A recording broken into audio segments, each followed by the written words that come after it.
It's not a joke. When thousands of people suffer, I expect this government to have some sensitivity and pump in a little more money and talk openly. If we have made mistake, let's accept. This is not about BJP or Congress. Let's move forward. Let's try to have this feeling that we are one. And you expect the people of this state to feel like any other Indians and be proud of being an Indian. People have begun to start asking questions about the relationship between our state and the Union of India. People are remembering the instrument of annexation. People are remembering that controversial Madras agreement. Why? Because you have allowed the feelings to be groomed like that. And this budget is an addition to that series of action that you have conducted. 11,500 crore, 11,500 वाला जो दिया गया था आपने बिहार को, क्यों? Because Bihar is more Indian than Manipur. You think that you said that you will try to help the state of Assam and Himachal for the flood. Nothing has been said about Manipur. We have talked a lot about Prime Ministers not visiting the state. Initially, at the beginning of the crisis in 2023, I was heard that the Prime Ministers did not visit.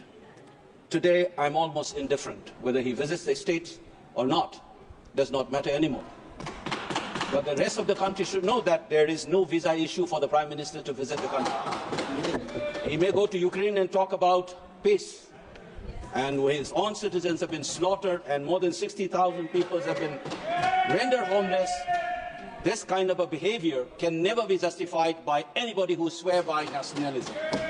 It can only be done by those who swear by pseudo-nationalisms and who has a peculiar idea of nation that thrives on excluding people. Now let me talk about this budget in two ways. What does these numbers speak of? The first one is this, a clear sense of the state of economy of this state called Manipur. Look at the fiscal liabilities. It's 37.07% of the GSDP. What does it speak of? It speaks of a terrible state of an economy, the debt burden that the state witnesses. Look at the revenue expenditure, 61%, of which roughly around 45% goes to salaries and pension. Look at the capital expenditure, 39%. What kind of a development project or development of the state that you can sense from these numbers? Or for that matter, you look at this non-tax revenue component, 1%. I thought that this budget would have schemes to deal with this basic economic anomalies of the state. For instance, trying to look for additional or diversification of the additional sources for the non-tax revenue of the state. No, we don't have that image here. I thought that there would be measures to deal with this debt burden. There's nothing of that kind. This is a normal aspect of any budget that you expect this budget to reflect, but we don't have. But over and above this, you have this crisis for 21 months. Does that budget reflect anything on that? No, nothing of that kind.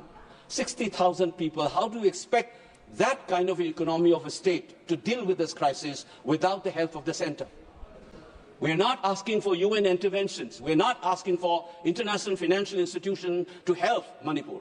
We're asking for additional source of money from the federal government as a constituent state of India.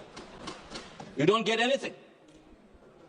How do we deal with this 60,000 people who are rendered homeless, villages wiped out, women and children suffering, children not able to go to school?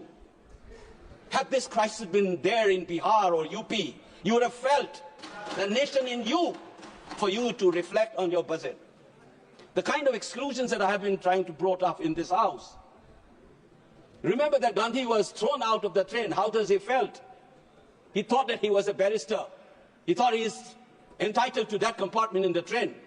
He was thrown out of that. Bankim Chandra Chattopadhyay, when he was told that India does not have history. That sense of invisibility is what this government has been doing. Nothing of this kind has been mentioned in your presidential speech. You've been trying to make us invisible, our tragedy as insignificant. And you expect the people of this state to feel like any other Indians and be proud of being an Indian. people have begun to start asking questions about the relationship between our state and the Union of India. People are remembering the instrument of accession. People are remembering that controversial Madras agreement. Why?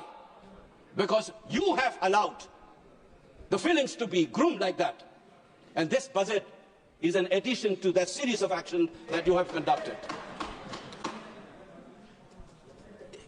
I'll give one more example, which I felt as I sat in this house and listened. I've seen floods in my home state. Even the Raj Bhavan was inundated. Every year it has become a ritual. Did the budget reflect anything of that in the national budget? Does it reflect in this budget as well? Nothing of that kind. 11,500 crore, 11,500 wala jo diya gaya tha aapne Bihar ko. Kyun?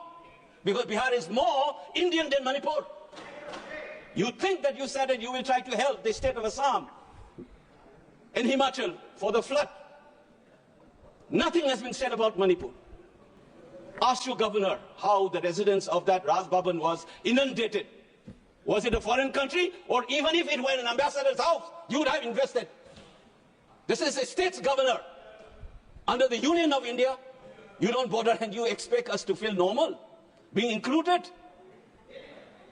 Madam Chairperson, I'm representing a voice. I have taught generations in this country, from Kanyakumari to Kashmir, from Gujarat to Nagaland. For 30 plus years, I've seen this. And you think it's normal that we, as people's representative in this house, will continuously throw this kind of insults? This budget is the same story that I have been witnessing. What do we do now? What can I expect from this government? What they will end up doing is, though this is being a budget estimate they are projecting for 25-26, at the end of the day you said, because I'm aware this is for an account, and you say 50% has been approved, it's like a ritual, you will finish it off. Manipur even doesn't address. A ritual will be completed in a couple of days. Is this the largest democracy's temple would be indulging itself? I'm ashamed of myself to bring up these issues. It's not a joke. When thousands of people suffer, I expect this government to have some sensitivity and pump in a little more money and talk openly. If we have made a mistake, let's accept. This is not about BJP or Congress. Let's move forward. Let's try to have this feeling that we are one, that we care for you. And this budget must reflect that, not a simple ritual to continue this insult and then blame the people for anti-India feeling being emerging in that space. Remember that anti-India feeling emerged in Manipur unlike anywhere in this country because of the follies of this state government. The government of this country has continuously done. None other than the Home Secretary, a retired Home Secretary of the Union government, has said Manipuris have been insulted, and the only way to move forward is for even the Prime Minister or the President to apologize. That insult continues even today. And this budget not taking care of the IDPs, not taking care of the basic needs of that economy, not taking care of the flood that has become a ritual, and you think it's going to be another ritual to pass in this floor of the House. It's very saddening, Madam Chairperson. I hope sooner we learn this and make corrective measures. I'm only wishing that one day we will be able to say that we are all Indians. We feel the same feeling as everybody else. Thank you, Madam Chairperson.